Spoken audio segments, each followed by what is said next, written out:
Yo. We are back here with the 3D Wrestling Podcast. As you guys know, my name is Darren. My name is Derick. And we are here. We're here to talk about some stuff, you know. This is not your normal wrestling podcast. Or maybe it is. Who knows? Last time you guys saw us, we went over our SummerSlam predictions. I think we're about a week and a half removed from SummerSlam. 2 weeks? I think 2 weeks now. I think it's a week and a day. Anywhere. Whatever it is. Oh, no, wait, from SummerSlam? Or from SummerSlam. Okay, I think it's a weekend. Oh, no, it's a week and 2 days. SummerSlam's on Saturdays. Now, I'm still getting used to that. Oh, yeah, that's right. Yeah, I still think that some of the shows are on Sundays. No, it was on Saturday. Okay. Well, a couple things big happened that came out of that. So, let's get to that. And, yeah. So, Derek, the first thing that came out of that was we got a new women's champion. I think that was huge. We do have a new women's champion, and I thought it was masterfully done. One of us got that correct. One of us knew what was going to happen coming out of SummerSlam. Not entirely correct. I did think Charlotte Flair was going to walk out with, what would this be, her 15th championship reign? Yeah, we're getting her very close to her dad, which I think, you know, he won those 15, 16 titles over a span of like fucking 40 years or whatever the case is. She's been doing it. She's done it in like 8.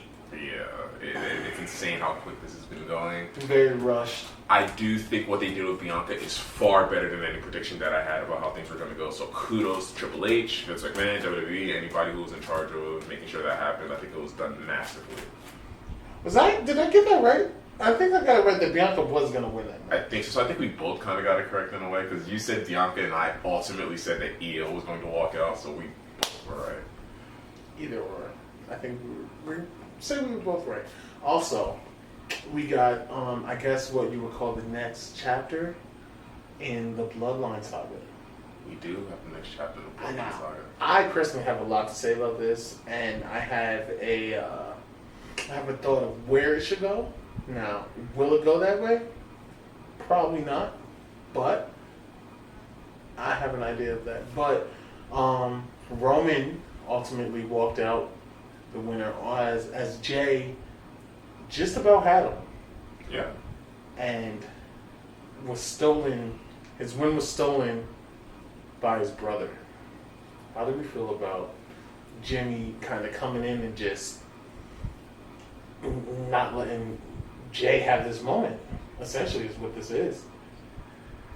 I was shocked by it, but I would say I was shocked almost because I thought that idea would be, one, too obvious, and almost too stupid.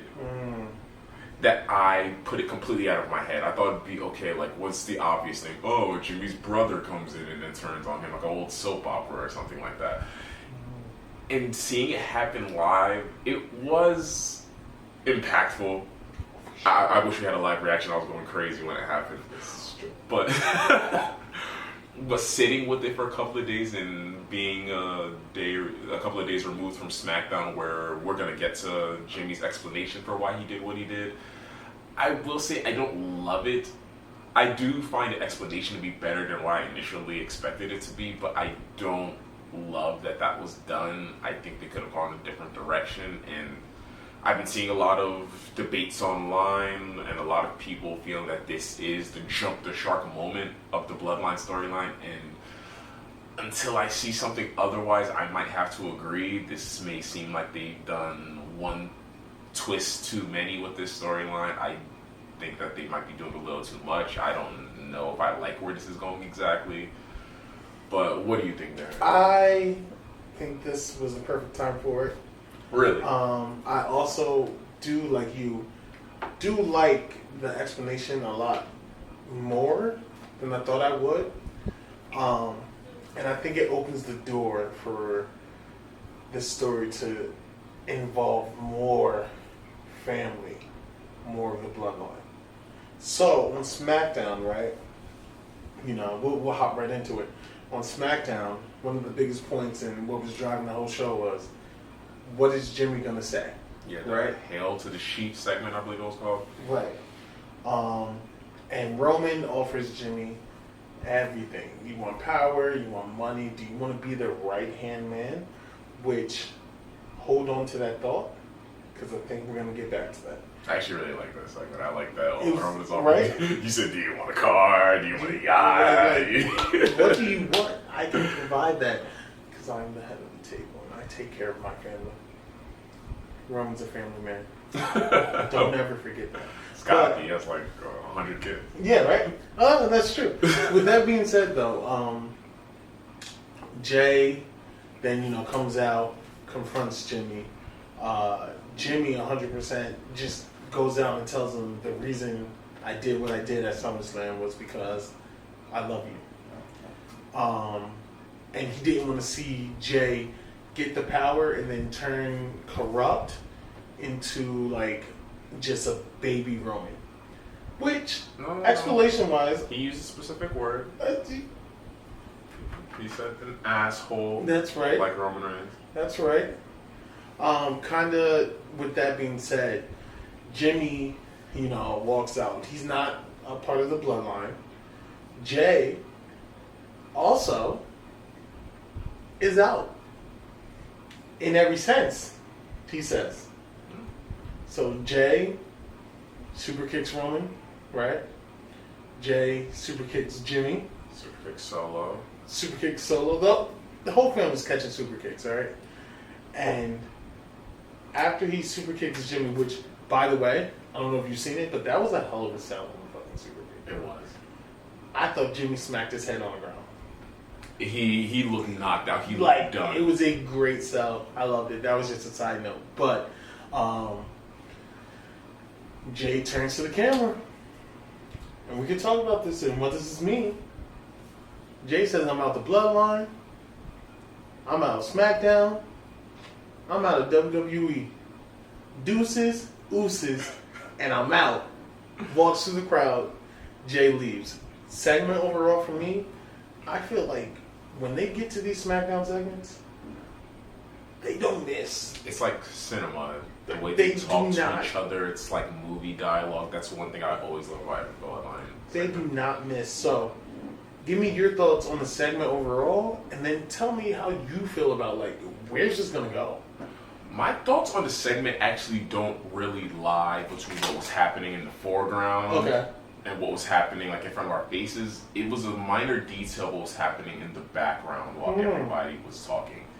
It was Paul Heyman sitting in the corner with just the biggest like shit-eating grin, like the biggest smile on his face. Even when Roman seemed upset yelling at Jimmy, he just looked so happy, like almost that he's pulling the strings. That he's like pulling the strings amongst everybody in the bloodline. Does Paul know something we don't?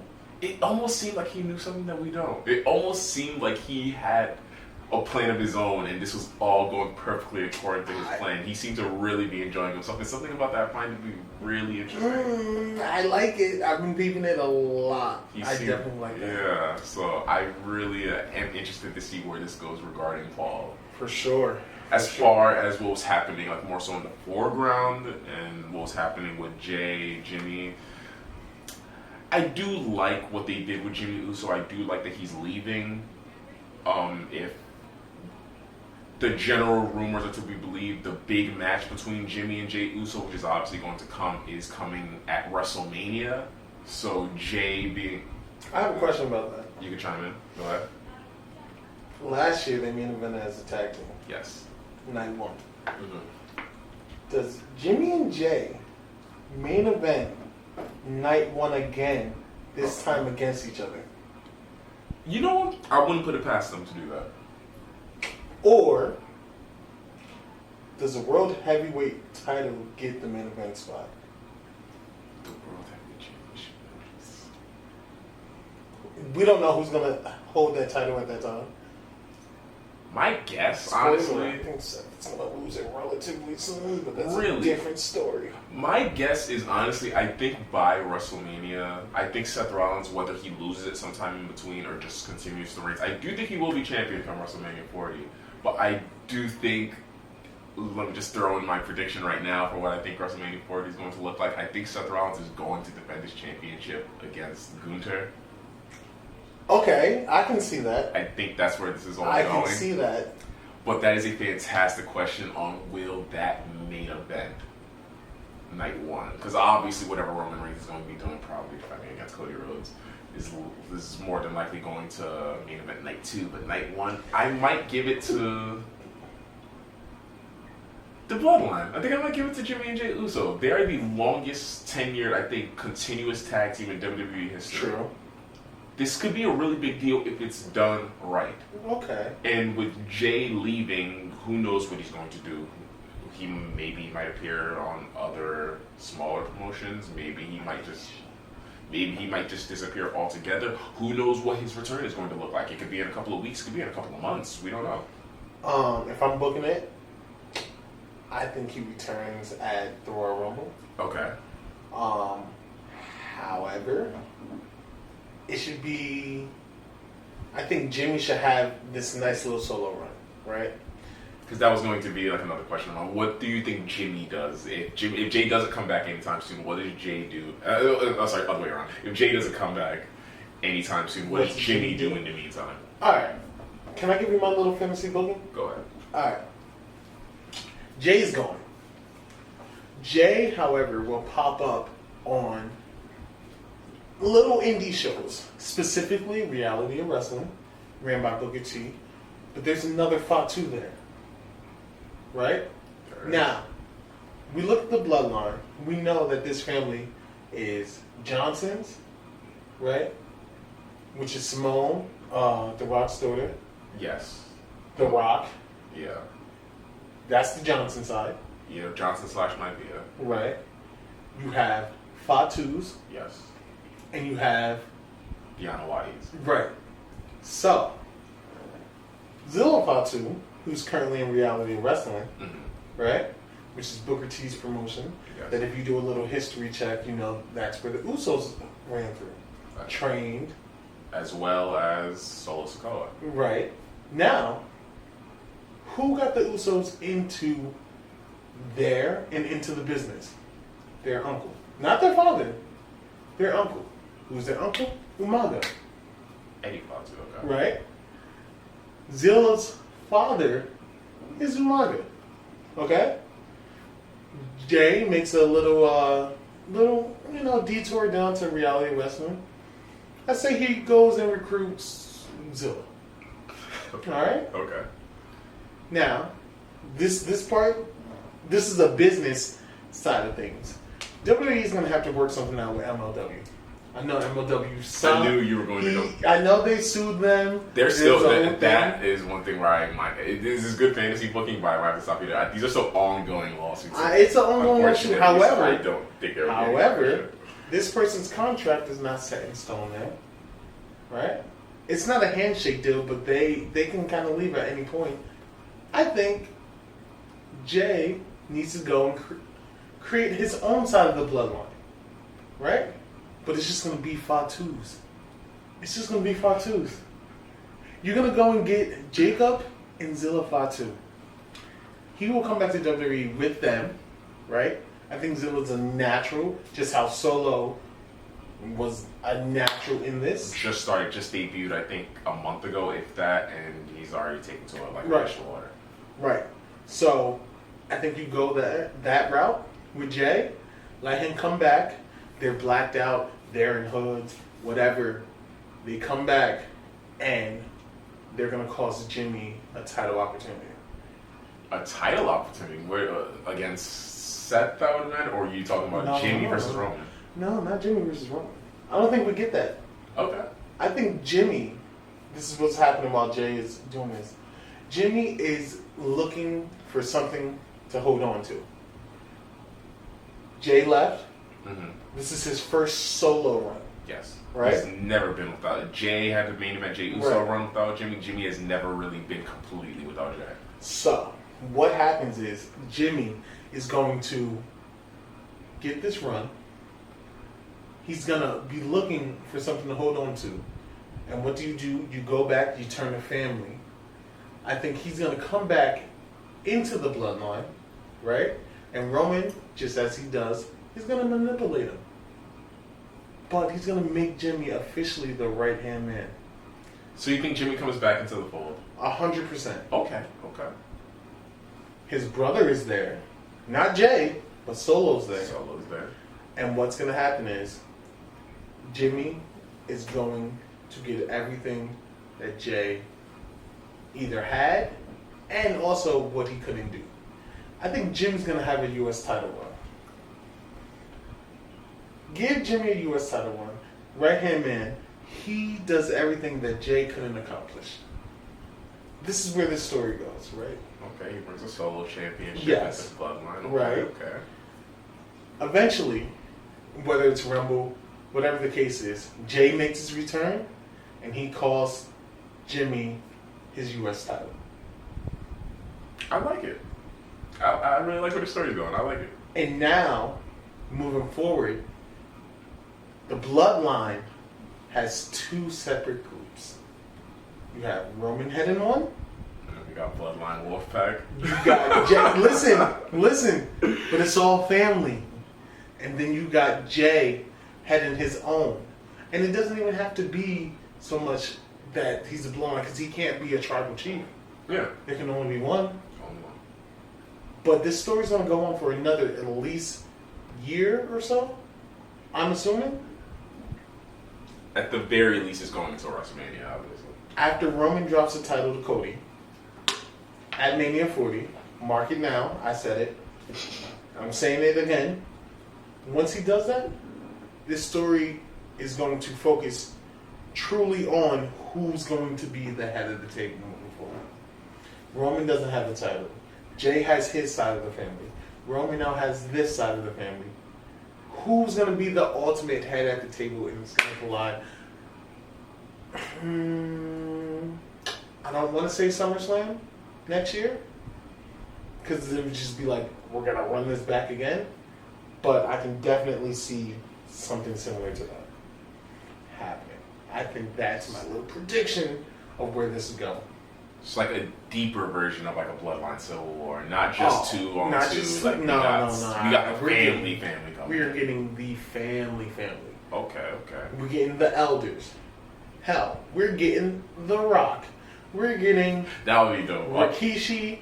We're getting possibly Tamatonga. Tungalo. I think this is going to dive deeper than just WWE.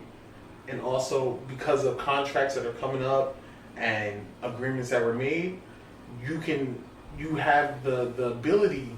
Now, will WWE do this? Is a whole different thing. But I think you give them a lot of credit. They'd have to put in a lot of effort to make something like this happen. Listen. Triple H is in charge of creative. I've seen Triple H get Liger on NXT. Very true. Okay? He's worked out a deal with Impact to get Mickey James in the Royal Rumble. You know what? I'm just saying, it can be done. It can be done. That's it. That's all I'm saying. You got to return in Nia Jax. She could be the lady of the Bloodline. Because it's not Tamina. That would be actually really interesting. See, now we're moving on with this story and it gets deeper. Maybe Trinity returns. Where does she side? Does as preferable as that would be, I would love for her to enter and be like a woman member of the Bloodline. I can't see that. I don't know how long her deal is with Impact, but I don't know. Those Impact deals are they're not even full years. They're not even set. Oh god. Nick Aldis was there for like a cup of coffee. He was there for like 2 months, and now he's already in WWE. He's as a producer. Yeah, which is another huge point. Yeah. Let's talk about that. Let's talk about how a talent like Nick Aldis is being used as a producer. I don't mean to like victim blame or anything like that, but when I see talent such as that just going for so long and never being brought in by a promotion like AEW or WWE, sometimes I have to sit there and think, what happened? What are you doing? Because the biggest example that you can probably think of is probably Tessa Blanchard. She had her career pretty much made. She had it set in stone. She was in the Performance Center. Obviously, she's wrestling royalty coming from Tully Blanchard of the Four Horsemen.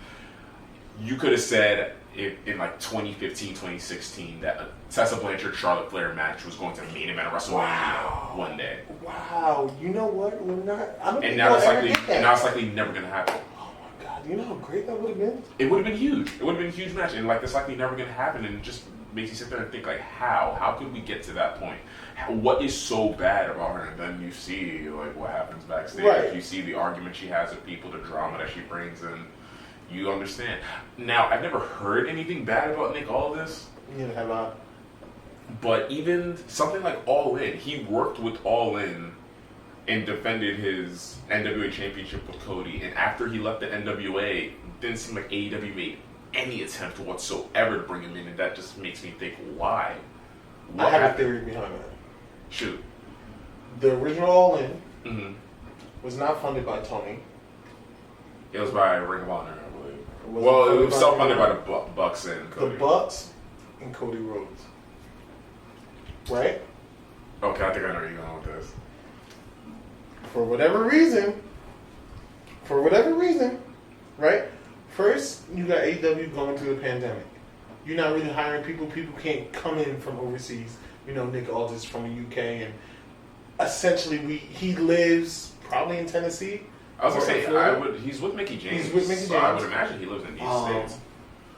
But, I mean, with things like that, you just never know. Yeah. But he's a close friend of Cody Rhodes.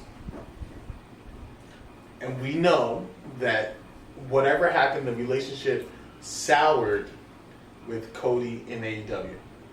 Backstage issues, whatever the problem was, he says it's not about money. It was a personal issue. We can speculate, but we don't know. We don't know. I think when Cody started having those issues, whenever it happened, remember, he didn't have a TNT title, right? He was working without a contract. I think he personally told his close friends, I don't know if you're going to come here. I think that's why we don't get a Nick Aldis there. That's a very interesting theory. I think that's why. And I think Cody kind of, I would like to say Cody has a little pull in WWE right now. I would think so. Top merch seller. Every month. Top Making guy. that money. Top guy, period. Period, top guy. I think he has a good relationship with Triple H. We know he smashed the throne, whatever. Water under the bridge. I think he has a good relationship with Triple H. I think he has a good relationship with the powers that be in WWE. Speaking of which, quick aside, one thing that Cody Rhodes does, it makes him such a perfect top guy and spokesperson, but it fucking pisses me off. Every press conference, every interview, every single thing he does, when there's a drink sponsored, he drinks that shit. Hey. And I'm like... Now I want to see four. There's nothing wrong with it, but it just pisses me off because it's like you're too perfect. Like, you're such a fucking politician. You're too perfect. Fucking, he drank the pitch black. He drank the C4. I'm sure at some point he's drank like a prime. I'm like, fuck you. Maybe. I don't know. What do you do in Puerto Rico? Probably a prime. I don't know. I fucking hate good. I fucking hate Cody Rhodes. But moving on. Love Cody Rhodes. Moving on. I do like Cody Rhodes. I do like Cody Rhodes. I just have to get off my chest. But definitely think that Cody is kind of the catalyst behind getting Nick Aldis in WWE now. I think because he is a producer, but he still can be an active wrestler. I guess he doesn't have enough pull to get him to be an in-ring talent, but he did get him in some capacity. I believe so. Not going to speculate. Maybe he was always on there, you know. Mm-hmm. He's a great wrestler, so... Yeah. I think we're going to see Nick Aldis in the WWE ring. Okay, that's interesting. And I think it's going to be a storyline pushed by Cody. We're gonna get. I really hope we don't ever end up getting like a WWE equivalent of like Cody Island. That he just has his own bubble of feuds. No, see, I think that's too. It's too big of a company in terms of WWE to just have Cody Island. That's like Cody Island, like TNT title. Once again, he made that title important. He could do Cody Island because he's trying to elevate that title. Mm-hmm. I think in WWE you have the World Heavyweight Championship, and you have somebody kind of stalking you at the whole time, because I don't think Damian Priest hands in this briefcase yet. Oh no, this is obviously going to bear like a significant story amongst the Judgment Day, and I think he's going to have it for a while. I know we're not. This will probably be another video, our predictions for Payback, but I do think that we are going to get a Damian Priest Finn Balor match for the Money in the Bank briefcase. If not at Payback exactly, one day coming up soon. But if you've seen the poster for Payback, it's all Judgment Day. So they're definitely going to be a big focus of the show. And I don't think if they're going to face for the title, because obviously we'll get to it, but Shinsuke Nakamura is likely going to be faced for a championship. So what are Judgment Day going to do? Feud within each other? Maybe. I would also like, and this is me daydreaming and just dreaming about this, but I kind of want to see a full Finn and Cody feud. I think what has to happen is Cody's still facing. Well, maybe he's out of it, but we're getting what he's going to do next. Yeah, we'll talk about it now. Oh, talk about it now. How apropos. I hate the way this man talks, yo. We'll talk about it now, though. Listen. Where's the hand thing that he doesn't talk about? He's doing that. It is good. If you don't know, guys, Cody Rhodes is really one of my favorite wrestlers right now. I've been a Cody Rhodes fan for a minute, and I might know this man's mannerisms. I'm not gonna lie. No, he literally be doing that. That's crazy. But where does Cody go from here? We beat Brock, right? We beat Brock at SummerSlam. Mm-hmm. He comes out Monday Night Raw, and Seth comes out. Yes. Now, Cody has swept Seth clean, 3-0, right? Then got hurt. 2 or 3, I don't know. No, it was 3. It was 3? Okay. Mania? Uh-huh. What was that for Mania? Backlash? Okay. And then Hell in a Cell. So yeah, I think it was. Okay, yeah, I think you're right. It is 3-0. 3-0. They both gone on to talk about how they don't want to face each other again. Won't fuck with each other either. That's actually not true. They cool now? They're cool now. Whose birthday was it recently? It was Cody's birthday. I think so. It was. Seth got him a cake. So nice. Brought him a cake in. They celebrated all together and with the rest of the roster. Saying him happy birthday, all this stuff. You know, it's nice when wrestlers could put their problems aside and be mature and make friendly with each other. Be professional. Honestly, it's for just the betterment of the company, you know? That's just like that's an elite roster that could do that. Yeah, like it's really like some punk shit to not do it. To not do it and keep causing problems. Oh, shit. Well, who does that, you know? Anyway, back to where's Cody going? Where's Cody going with this? He comes out, Seth interrupts him. We get teased about this title opportunity, right? Yeah, this revival of this. Right. But the WWE, loves running this fucking story. Can they coexist? Because the Judgment Day comes out. Now they're taking shots at Cody, Seth. Sammy comes out. And now this is where WWE's been getting really good, right?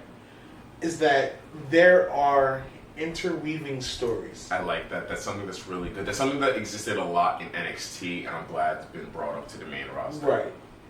Interweaving different situations. And with this one, you have Dom kind of still has this thing with Cody. You got Finn and Seth. You also have Damian Priest, Finn and Seth. Then you have the Judgment Day, Sami Zayn and KO. Those are 3 or 4 different stories you're telling at the same time. They're all brought together. Right? I love that. In this segment, after Judgment Day comes out, we cut to a new segment a little later in the show. So, Finn Balor is backstage talking to JD McDonough. Jordan Devlin McDonough. Yeah, and we're what's happening now is that we're getting these intertwining stories. Yes. Right? So, we get to the tag match and we were talking about, on one side, you have Seth and Cody and they're running this could they coexist story. Yes. Right? But on the other side of the ring, they're also running the same story in terms of can they coexist between Damian Priest and Finn, right? I love that. I love when they can have numerous storylines going on at once. I love when people have numerous enemies at once as well. 100%. I always think like these people, everybody wants to be champion. Just because you had a problem with somebody at one point doesn't mean that just goes away. Like I loved how, I think it was Rhea Ripley or Finn Balor, I don't remember who brought it up. But they said that Dirty Dom isn't done with you, Cody, because why would he be? Last thing that happened, he got his ass beat by Cody Rhodes. Of course he still doesn't like it. So let's keep this going. It just makes sense. It makes sense. And Raw's doing a really good job. They're really doing a really good job. Because, just quick, the Bloodline is what's carrying SmackDown. Yeah. Right? Unfortunately, there's not. It's a little thin once you kind of go lower on the card. LA Knight kind of carries a little bit of it as well, but it's both sides. It's mostly the Bloodline show. And don't forget, we are getting to LA Knight. Yeah. Yeah. All right. So back to what we have at the Judgment Day and Cody and Seth. After that segment with JD, fast forward a little. JD's attacking Sami Zayn, who's the tag partner of Seth and Cody for the main event that night, and he's out for the night. Seth, turns to Shinsuke, who's outside waiting, just to talk to someone, apparently. Offers his services to Seth to be their tag team partner for the night. Love it. Now, mind you, this is underlying story here right now is where do we go? Let's keep going. I'm sorry. Where do we go with Cody? We get to the main event of the evening, Judgment Day versus Seth, Cody, and now Shinsuke. Mind you, this is Shinsuke's second match that night because he faced Bronson Reed earlier. Your faces win. Seth, Cody, and Shinsuke, as they're celebrating, Cody is up on the turnbuckle. And Shinsuke attacks Seth, setting up a program for the World Heavyweight Champion. I'm of two minds about that specific twist. I do love that they did that with Shinsuke Nakamura, and I actually really like how they even kind of alluded to it earlier in the show. When he did agree to be their partner, he did give them kind of like a... Right. I'm doing this on my own merit thing. That's his new attitude, is that what I'm doing for me. It's for the betterment of Shinsuke, and I love that. He did give Seth a certain look as he walked away, so I do love how they planted the seeds for that. The other side that I don't particularly care for is that I don't think anybody in the world thinks Shinsuke Nakamura is going to walk out of this feud with the championship, and I do think this title's a little bit early in its run to be doing matches where you just know like it's not going to switch hands. Finn Balor, I commend him for putting up a good enough storyline that at some points I honestly did believe, hey, especially with Damian Priest running around with the Money in the Bank, maybe Seth is going to lose this championship soon, but walk into Payback, I can't say that I honestly feel like that championship is in any danger. I think they can build me up to believe it. Really? I do. Shinsuke is a talented guy, so I don't need to take anything away from him. He's a fantastic wrestler. He's honestly a really good character, too, when he wants to be, so maybe he just go somewhere. I think they can build this up to make it believable. Okay. Because right now, who else would Seth, feud with? Nobody's at that level yet. If your prediction is right, then the Royal Rumble, Gunther's going to be your winner. He's going to face Seth at Mania. And Cody's going to directly go to Roman. This could come into a little fantasy booking idea that I've been sitting on for a little while, especially since there's been that can they go exist rift between Damian Priest and Finn Balor. I feel like the Judgment Day can move on beyond Finn Balor. Obviously, this is before JD McDonough has been brought into the fold. So now, obviously, I don't think Finn is going anywhere. Whatever's going to happen, they're going to stay together for a while. But walking out of SummerSlam, I did think that, okay, the disappointment on the face of Damian Priest spoke like 1,000 words. Oh, 100%. And I thought, okay, this may be the end of Finn Balor being in the Judgment Day, he may get kicked out. But I still think they should remain a 4-person team. And I think somebody who really could use a new coat of paint, something new going on to join the Judgment Day. Do you have any idea what I'm going to say? I don't. You may love this, you may hate it, you may think it's the dumbest idea in the world, but I think somebody, especially to go and feud with Seth Rollins, would be Matt Riddle. Wow. Wow. His first heel run in WWE. Wow. Joined the Judgment Day. And go straight after Seth Rollins. I think this is exactly what he needs. I love the bro gimmick. I love the whole like dude bro thing they has going on, the whole stoner vibe. I think he's a very fun character. I think he's really great for comedy segments. But I think if you were just to turn that completely, start dressing in the dark colors, maybe stop being so happy-go-lucky with everybody and really show, because he has an MMA history. He could stretch somebody. He could put them in some crazy submissions. He could really hurt somebody. If he turns heel, I just want him to wear pants and shoes at that point. Yes, just start wearing shoes all the time.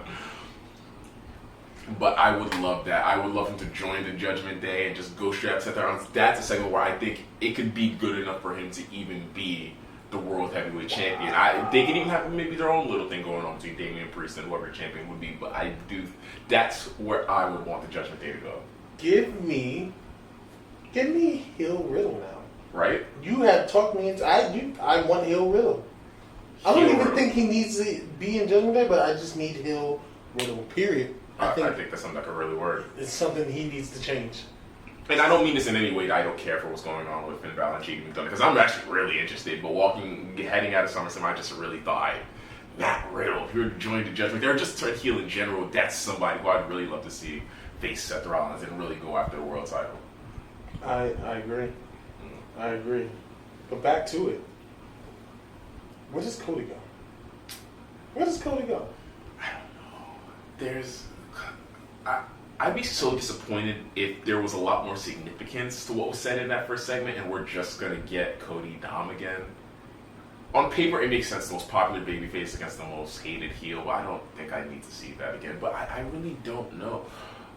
Can I throw a crazy idea to you? I would love a crazy idea for what Cody Rhodes would do. I think we talked on camera about it. You said maybe Finn and Priest for the Money in the Bank contract.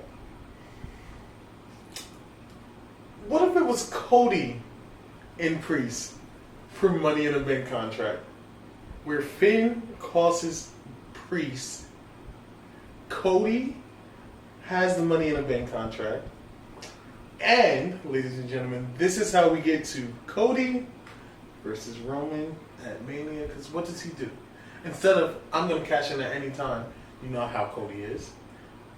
Cody will make a formal cash in. I will see you in the main event at WrestleMania 40. I'm cashing in.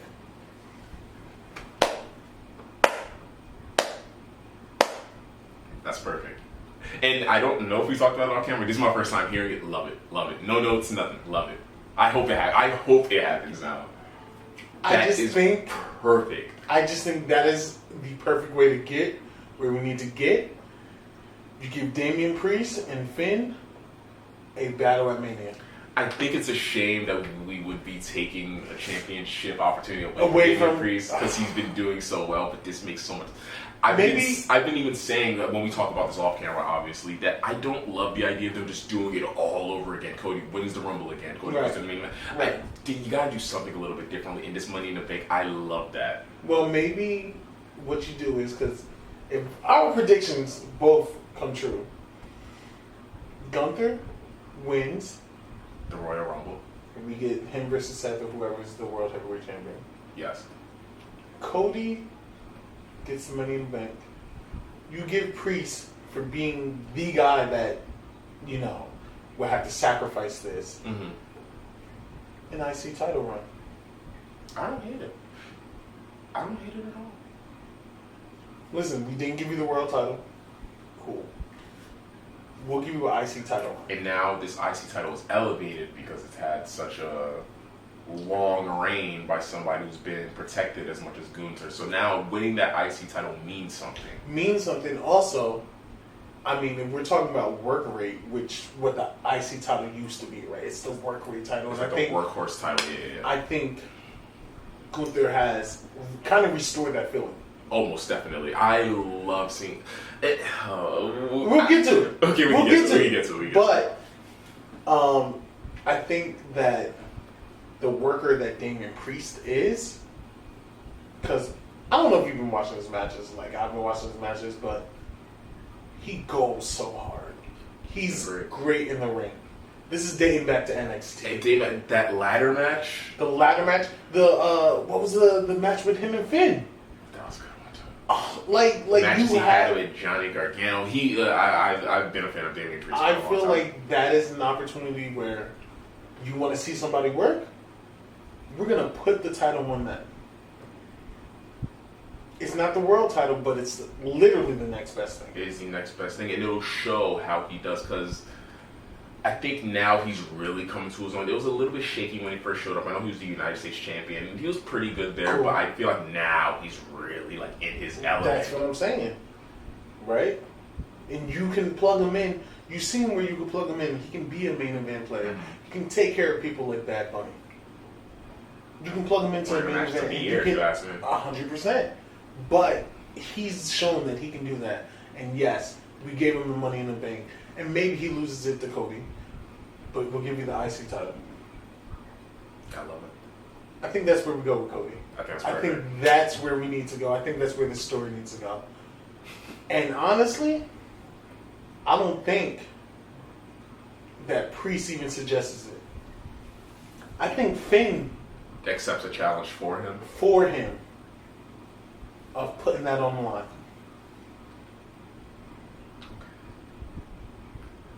That's perfect. Just a thought. That is perfect. That is just a thought. That's where I think Cody's going. You talk about where you think Cody's going. Now my idea just seems stupid. No, it's not stupid. It's not stupid. Dummy. Yeah. No, it's not stupid. But speaking of, yeah. LA Knight. Yeah. SummerSlam wins the Battle Royal. Yes. Monday has a fantastic segment with The Miz. Who let's kill it right now. There's no more. I don't want to hear any talk about The Miz. Right? Hot life. Right? I love how you mentioned that as well. Right? Hot life, right? Tons of charisma.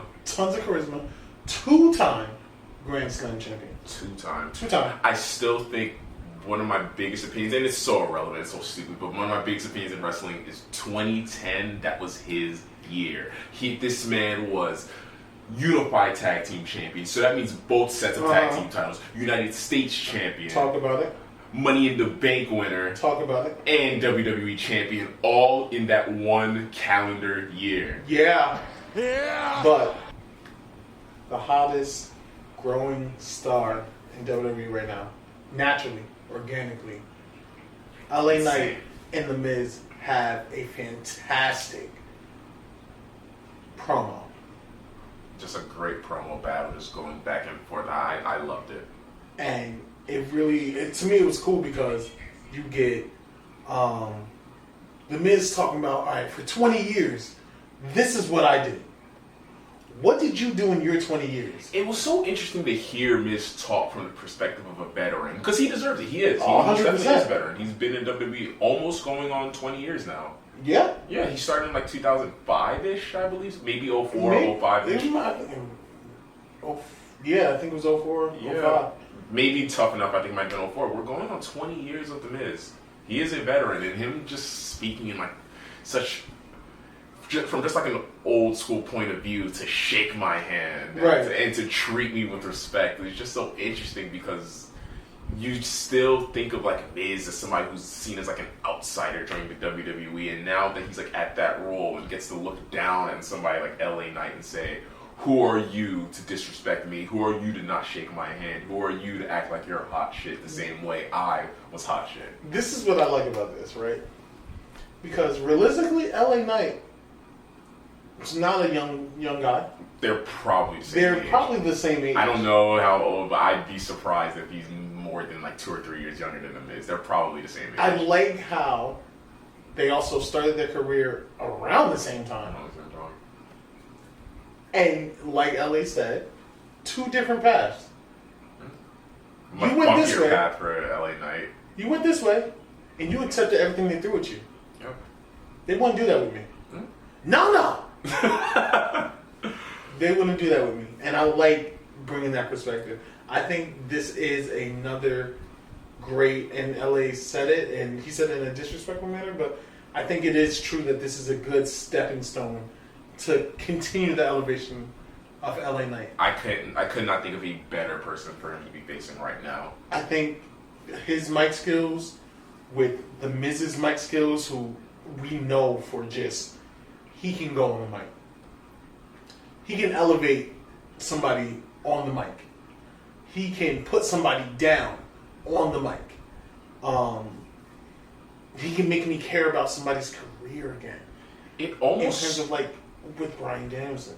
It almost reminds me of, I don't know if you remember this, the promo battle that The Miz had with Enzo Amore years ago, where he was like tearing him down. That's why I like that The Miz wasn't even really safe with Ellen. Like he said, you come off to me as what, like an attitude era fanboy cosplaying in my ring. No, give it to him. Make him struggle. Like say the worst things about this guy and see how he's trying to go. In LA Knight, I think passed with flying colors. He wasn't shaken. No. He didn't struggle. He went right past the Miz and he won that promo battle. Yeah. It reminds me when he was talking about like all the issues that occurred with Enzo Amore, why he's like kicked out of locker rooms, why he's not living up to his potential.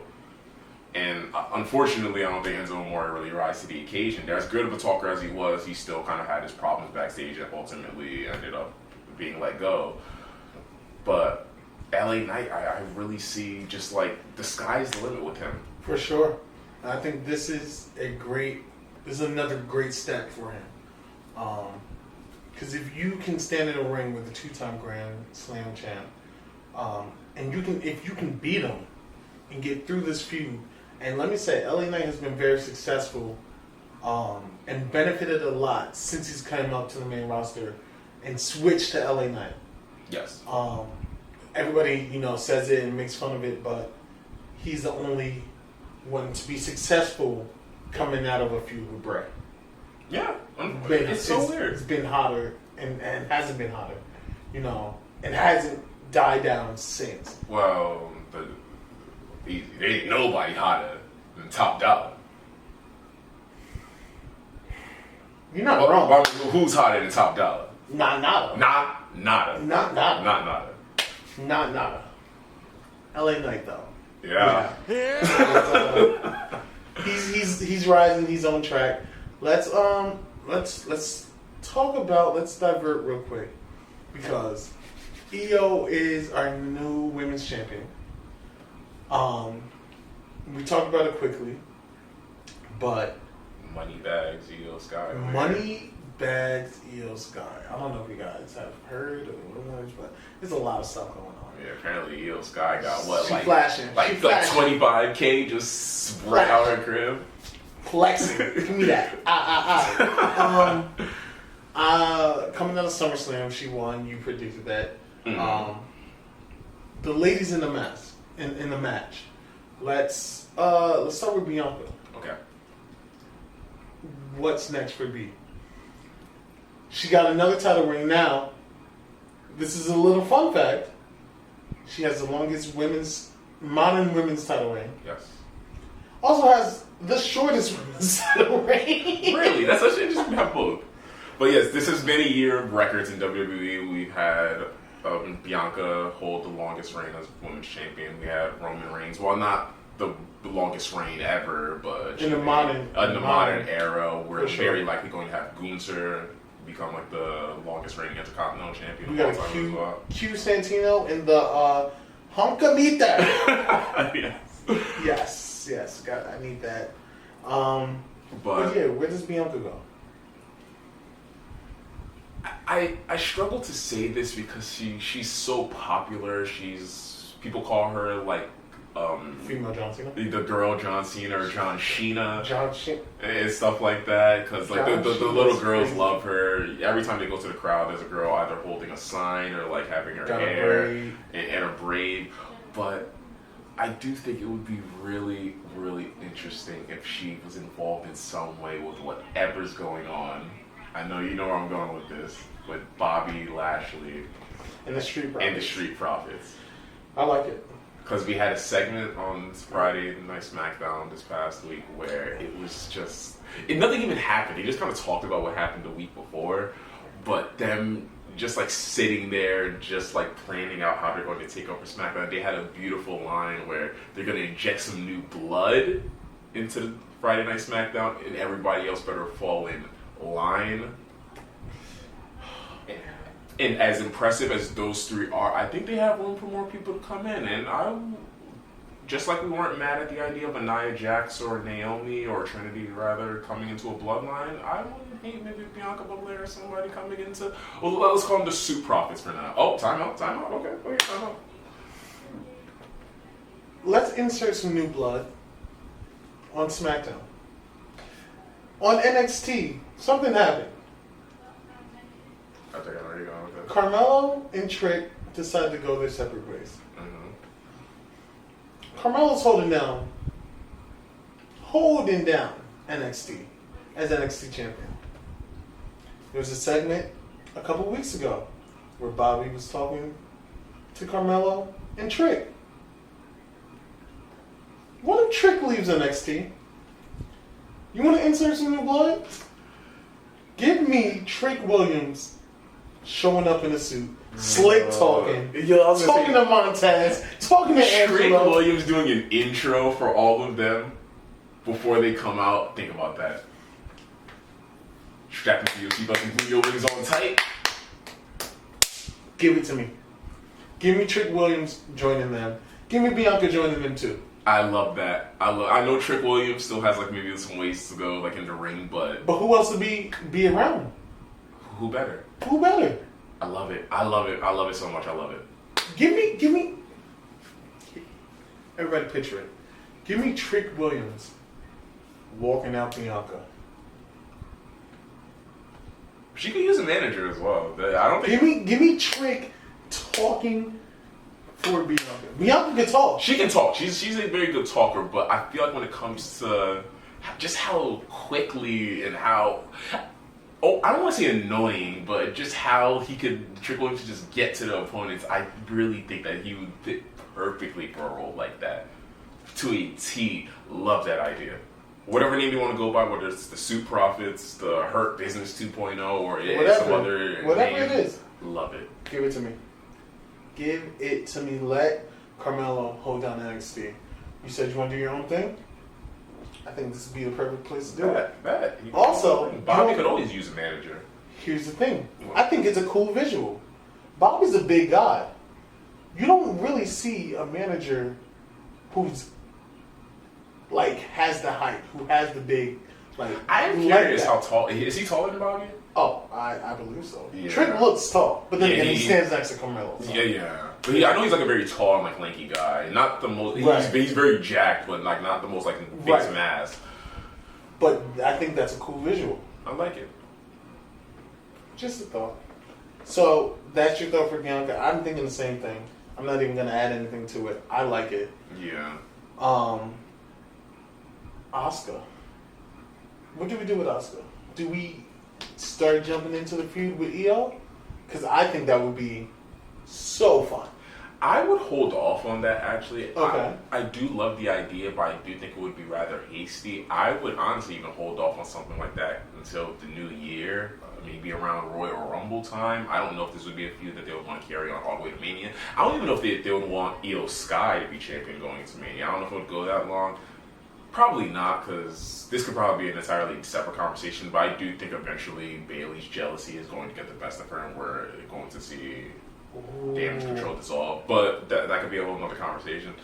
I would hold off on that. I think for the time being, we're likely just going to get a relatively short Io Sky and Charlotte Flair versus Damage Control feud to carry us for the next maybe month, 2 months. Okay. Now, in the world of wrestling, just the news in general, Kairi Sane is reported to be coming back to WWE. I forgot about that. Yes, I did hear about that. Now, there's a lot of speculation, a lot of stuff going on. Do you see a triple threat match happening with Asuka, Io, and Kairi Sane? Absolutely. You have to cash in on a moment like that. Yeah, absolutely. That's something I can most definitely see Triple H doing as well. Absolutely. I can't tell you exactly when because I don't know when she'll be showing up, but absolutely. Okay. I do like that. Mm-hmm. I'm rolling with you. But what do we do with Asuka at the moment? It's so hard to really think about. I will say for the women's division in general, and Triple H has been doing a little better job with this. Honestly, I'm sorry to cut you off. I already have an idea. For the time being, I believe Io may be busy with her own feud. I don't know if it'll be maybe a triple threat. Maybe it would be a triple threat between her, Asuka, and Charlotte. But I think they might have one more can they coexist story going on for an extended period of time. Asuka and Charlotte, they work together well. They seem to be friendly backstage. And fortunately for them, unfortunate for Sonya Deville, there seems to be an opening in the women's tag team. Let's talk about the state of the women's tag team division. Let's talk about the state that of women in WWE. So, just to finish that point off, I think that's where we go with Asuka. I think Charlotte and Asuka are going to be the next WWE Women's Tag Team Champions. I don't know if Chelsea Green ever gets to have another partner and they defeat them, or I don't know if Chelsea Green would have to defend it in a handicap match. Who knows? Maybe Matt Cardona comes out and defends it with her. But I do think that that's where we're going with Asuka for the time being. Okay. I like it. They have won the tag team titles together before. Really? They have, yeah. You can tell me any two random one won the titles and I believe you. That's true. I don't think as we're staying, but as we're staying on the women of WWE, yeah. right? Rhea Ripley, and it seems like we're getting into this feud of Rhea Ripley and Raquel. I like it because I also enjoyed their match in NXT when that happened. I know they're close friends. What say you? Like, are you excited about something like that happening, or do we need to see more of Rhea doing something? I'm excited for that. Give me all of it. Big, meaty woman slapping me. I love it. Big, meaty women slapping me is a wild statement. It's not a plausible statement. It's just a wild statement, period. But I love it. Like, inject it, bro. I need all that. Even this past Raw, not the Raw coming on later, right, but last week's Raw, when Raquel came out and attacked Rhea Ripley from behind, I thought, oh, man, this is phenomenal. I love seeing this. Okay, I like that. Or what about, are we continuing the story with Shotzi and Bayley? I think they have to go somewhere with that. Can't say I'm the most enthused about it, to be honest. Something about Shotzi just hasn't really been hitting for me ever since she was on the main roster. NXT Shotzi, I thought she was fun. I thought she was exciting. Right. I love the whole tank gimmick that she had going on. I don't know what's been missing with me ever since. They have to take it somewhere, though. She shaved her whole head for this. I know she shaved it mostly for her sister, but they did the whole shaving head gimmick. She's like, something has to give. Something has to give. This has to go somewhere. So I do think that something happens, but I don't see this dragging on much longer. I think Bayley has bigger fish to fry. Okay. As far as the not the women's tag team division, but the women's world championship division goes. Okay. Defending Io, helping Io, maybe turning on her eventually. So Okay. Yeah. I mean, I personally, I like it. I agree. I think they need to do more of that. I also want to see more of the women get involved. I like the fact that Candice LeRae has showed up. Oh yeah, when was the last time you seen them? Well, she showed up last Monday. Yeah, when she was in the trainer's room. But as soon as I saw them, I was like, when's the last time I seen them? Right? The way. I don't know. But maybe they're another group who can benefit from a tag team title run with the women's title. Absolutely. Where's Doudrop? Piper. Where's Piper? I want to see her. When was the last time she was on television? Where's Xia Li? I just feel that WWE can be doing more with the women in the women's division. Same entity, but NXT does a really good job. Oh, there's their so women's many division. women that I think are phenomenally treated in NXT. So I just think like a little more TV time. I know we got 3 hours to fill on Raw, 2 hours on SmackDown. Doesn't seem like a lot, but now that this Bloodline story apparently is taking a little hiatus, I think it's an opportunity to give these women more TV time to tell stories that don't concern the title. Yeah, that's something that I would very much so welcome. And even to go back to what you mentioned about NXT, when we start talking about AEW a little bit later on, I do have a point, connection to make with NXT. So. Oh, I love it. Save it. Yeah. Save it. Couple more points I want to hit before we get out of here with WWE. Q Santino, wherever the honkometer is. It'll be somewhere. Yeah. It's somewhere. Man, Gunther's close. We're less than a month. But I know this is your segment. This is huge for you. This hits home for you. So I'm gonna let you lead this. This is a wrestling heaven for me. I love Chad Gable. I love everything about him. I love this gimmick of the Alpha Academy. To me, he's world championship material. In fact, in my WWE universe, I'm probably gonna stitch in a clip for my universe mode. He is the world champion, and Gunther is like my other world champion over on SmackDown. I love everything about the fact that this match is happening. Obviously, I don't think Chad Gable is walking out with the Intercontinental Championship, but this match...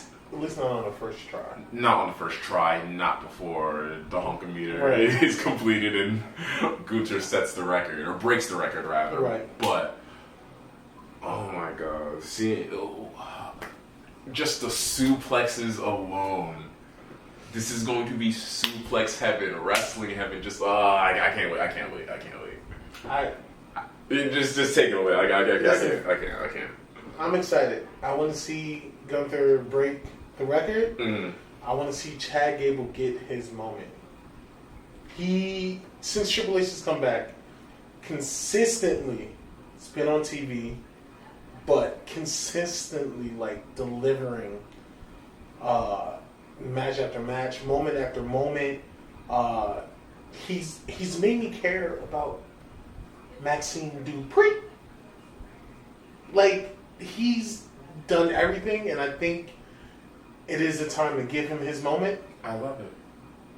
Just after Gunther breaks that title. Yes. After he breaks that record, then we can talk about who's gonna get this title off him, and I feel like it should be Gable. I think it should be Gable. I think he could use it. I think he could really use a push such as this. I think he's the guy. He has it. And I think that's where you lead to Gunther, taking the next step and using the IC title as a stepping stone, as it should be. As it should be. That's to elevate what it you is. to the main event. And then we can move on and we could have a little...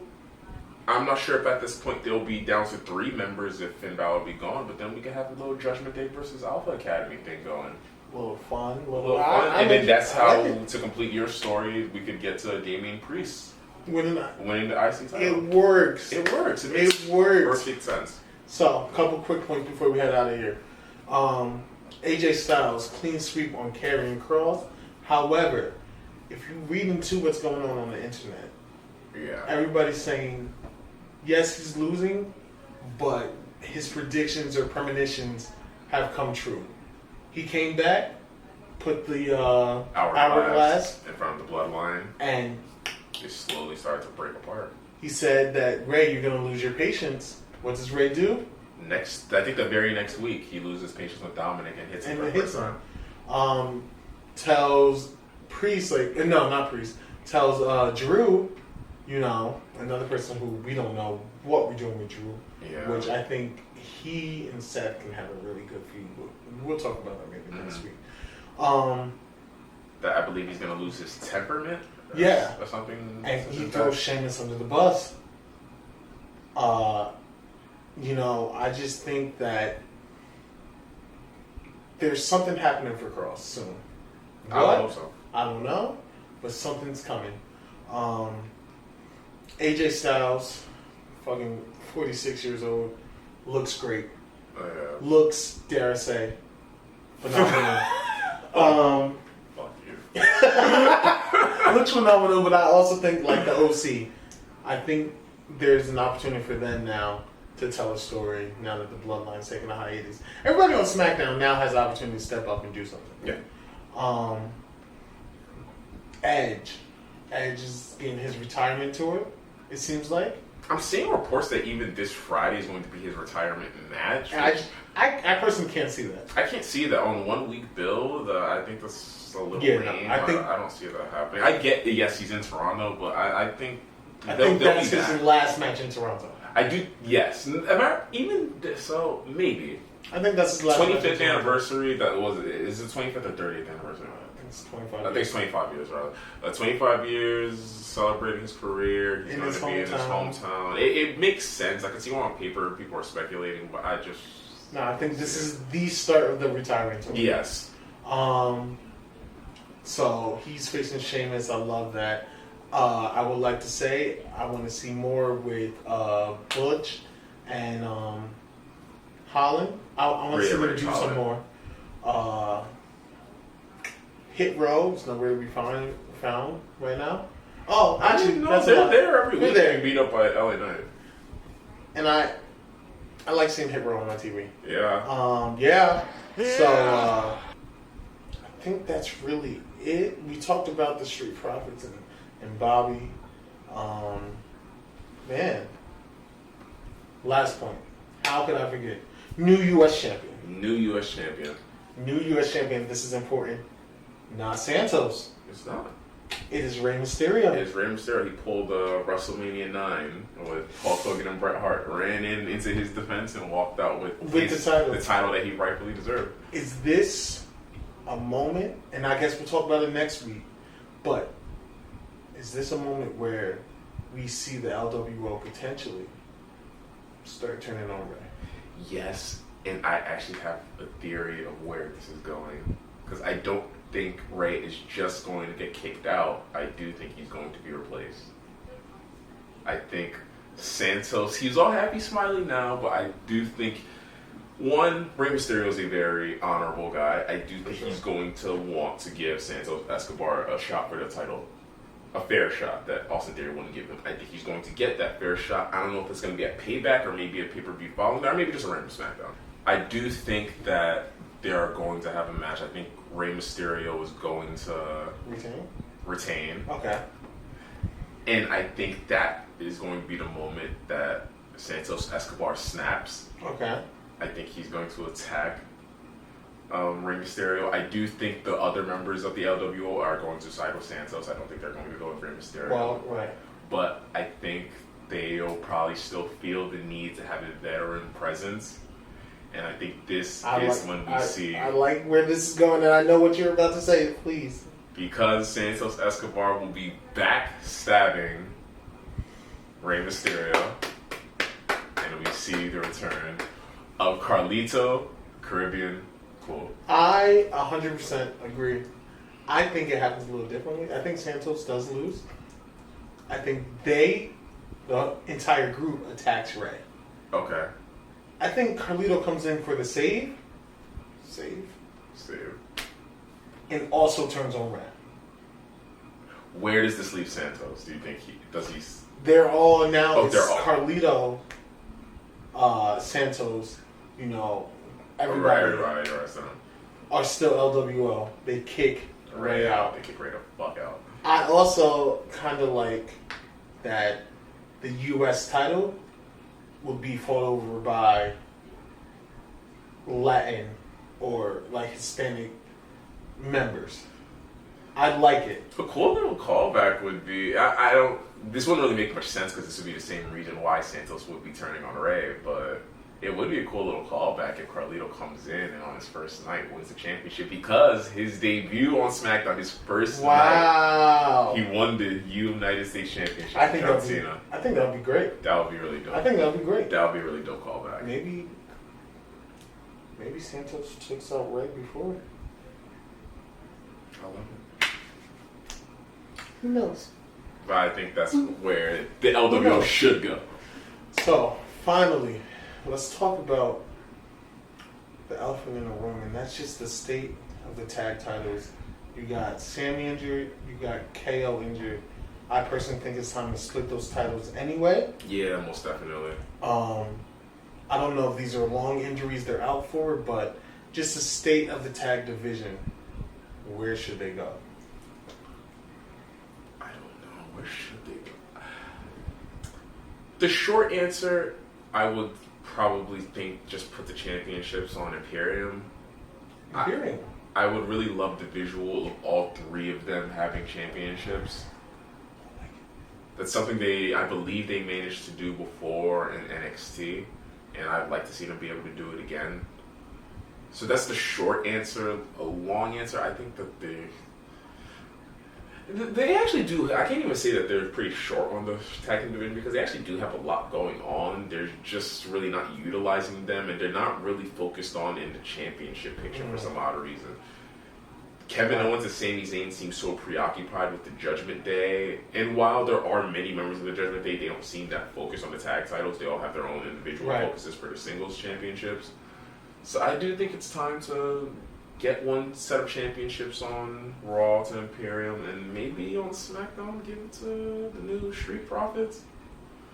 Okay, there is a couple tag teams on SmackDown that. Oh, almost definitely. I was gonna say Viking Raiders, but they're on Raw, right? Yeah. But we got the Viking Raiders on Raw. We got Alpha Academy. How can we forget the returning New Day? New Day is back. Yes. Shout out to Kofi for coming back. Insert picture of us with Kofi here. But man, you got that. But yeah, they have people in the tag division that they can use. So I think the titles, honestly, since WrestleMania have been held hostage by Kevin and Sami. They haven't really been doing much of championships. They haven't really been taking them to the big shows or really doing anything like that. I mean, they've been off. They weren't on SummerSlam. Yeah. Their biggest match since winning the championship were defending against Roman and Solo. That's pretty much it. I really think it's time to give that title back to the tag division. Love Kevin and Sami, but I think they've had their fill with this title. I think they could take it off, go heel, or just come back and by heel I mean HEAL, not you turn heel. Gotcha. But yeah, then come back and do whatever it is they have to do, whether they're going to be a tag team fighting Judgment Day or whatever, or they're going to fight individually against their own enemies. But I think this whole reunion between them has been fun, but I think it's time. It's time to go. We move on. All right, well, that's WWE. That's been a week in WWE, really. Yeah. Company's on fire. Still selling out shows. Doesn't make sense to me, but I love to see it. Love to see it. Guys, we're going to come back with you guys, and we're going to talk about some AEW. Get into it. Who's elite? Who's not? Mm-hmm. Who's going home? Who's not? Who's showing up to shows? I'm just saying. There's a lot happening. So, whose toys on all the shelves? Whose toys are on all that? Who's the real world champion? Oh, brother. Oh, man. All right, so we're going to get back to you guys with some AEW. See you guys later.